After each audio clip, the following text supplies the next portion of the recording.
NBC's Sam Brock reports from New York City. Also joining us, MSNBC national security analyst and former FBI special agent Clint Watts, MSNBC law enforcement analyst and former law enforcement executive Cedric Alexander, and NBC News national law enforcement and intelligence correspondent Tom Winter with me here in studio. Tom, what's the very latest you're hearing from your sources? Sure, Chris. So, again, this person has not been charged with anything. They are in custody purely for investigative purposes. You can't even say that he's been arrested at this point.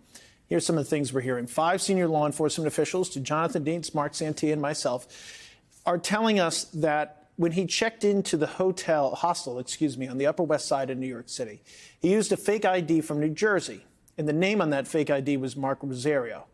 Today, when he was taken into custody and they searched his backpack in person, they found a fake ID, also from New Jersey, with the name Mark Rosario. So some of the details in this case are starting to line up to some of the details we've been aware of in the investigation prior to this point. But obviously, still more work needs to be done with respect to the weapon, with respect to other information. He appears to have arrived in Altoona from a bus, senior law enforcement officials say, from Philadelphia. So that might have been his last location. And this all comes together, Chris, because a number of people that were at this McDonald's in Altoona see this guy, and we've seen his images. We're looking at them now. And a person of interest that we've been looking at for the past 3 or 4 days, they pick up the phone and they call police. And that's how this all comes together. So the specific timing of it, we don't know. The NYPD has not announced any sort of briefings this afternoon. Of course, that could change. And we need to get some court documents from Pennsylvania if this person is charged. But at least some of the information we're hearing seems to sync up with some of the things we've been reporting or we've heard for the last couple of days. Ultimately, where this goes, we'll see. And that's a big reason why we're not naming this person, because if, in fact, it turns out not to be him, well, we don't want to do that for somebody who has no connection with this crime. But certainly detectives believe, and NYPD detectives are on their way to Altoona, Pennsylvania, if they're not there already, that this is very much a significant update in the case. All right, Clint, pull back the curtain for us. What is the process of figuring out whether or not they charge this guy, whether they call him a suspect? It's, in fact, what 2 hours since we first heard about him being brought in, but do they likely already know?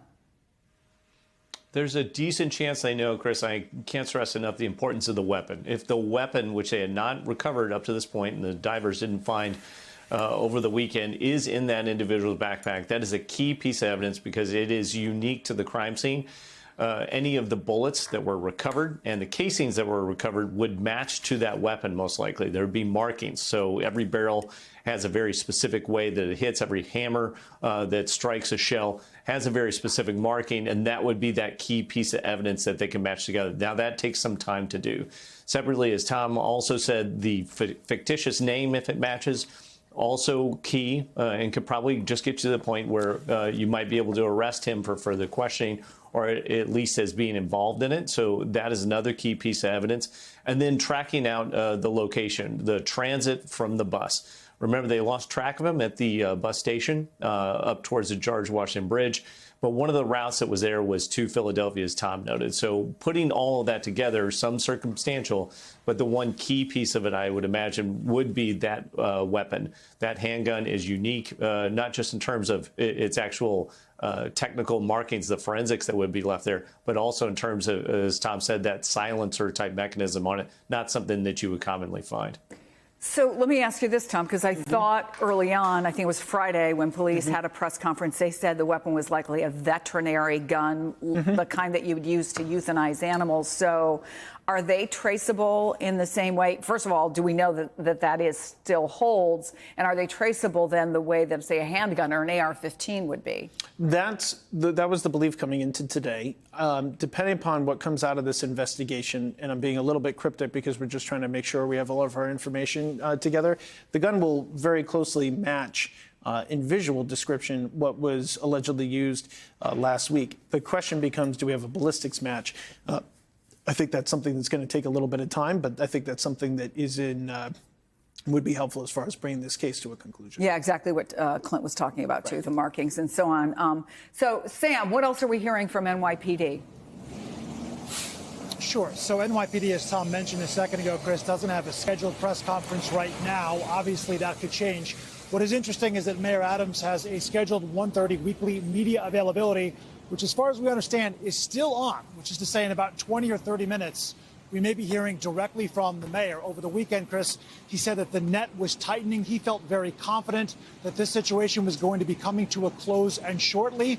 One of the big questions in all of this was, how could you flood the public with images of this person, of interest, the suspect, depending upon which angle you are looking at it? A couple of days ago, we saw the individual with no mask on at all coming from a hostel. Then over the weekend, pictures as well from the taxi cab where he was wearing the surgical mask and then spotted through the cab itself. And all of these efforts to try to find the firearm, as Clint was speaking to a second ago, what are the odds? What are the coincidences here that have to match up between a fake ID being used at a hostel on the Upper West Side that is New Jersey based, and also apparently, according to Tom, as he just mentioned, with the same name, and also now what the chief of detectives over the weekend, Chris, had said was an unusual weapon, larger than normal. They were examining whether or not it might be a veterinary type of gun. All of these pieces seem to be coming into place, and so we are expected to hear from Mayor Adams really within the next 15 or 20 minutes. We'll see what he has to say. Oh, okay. So I didn't realize that was coming up quite so quickly. So, Cedric, let's talk about the break before the possible break, right? So obviously, NYPD has been talking every single day, getting these pictures out there. But the one that was so critical is always, of course, the one that's full face. It may have been as simple as the report is at that hostel. He was flirting with the girl behind the desk, pulled his mask down, smiled at her. And again, we don't know. We don't want to get ahead of what the reporting is, but it certainly gives people who are looking at someone who's acting suspiciously a better, much better idea of what someone might look like than someone with a mask, Cedric.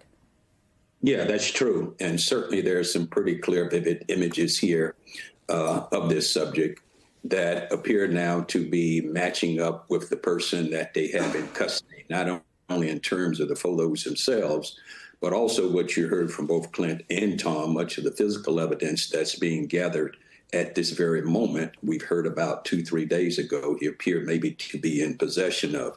But this is going to be determined, quite frankly, through ballistic testing, because one thing I am certain about in a case as high profile as this one is that NYPD and all the supporting agencies are going to make sure before they announce anything beyond what they have right now that they have the right person and have the evidence that they need in order to report that. Because remember, everything's got to be done right in this case, because this case, should it be him, still has to go to trial. How quickly could they run ballistics, Clint? Would seem like they would accelerate it in this case. It does take some time, though. You're going to actually have to physically take the weapon, physically take some of those rounds, and usually they will fire it into essentially like a water tank or a testing thing to get another round so that they can do that ballistic matching. That does take some time. It depends on the facility locations. For example, FBI Crime Lab has that kind of thing. New York NYPD, I would imagine, would have something similar. But there could be other locations between Pennsylvania and here that might be able to do it as well. So it could take, I would imagine, a few hours to come to that conclusion.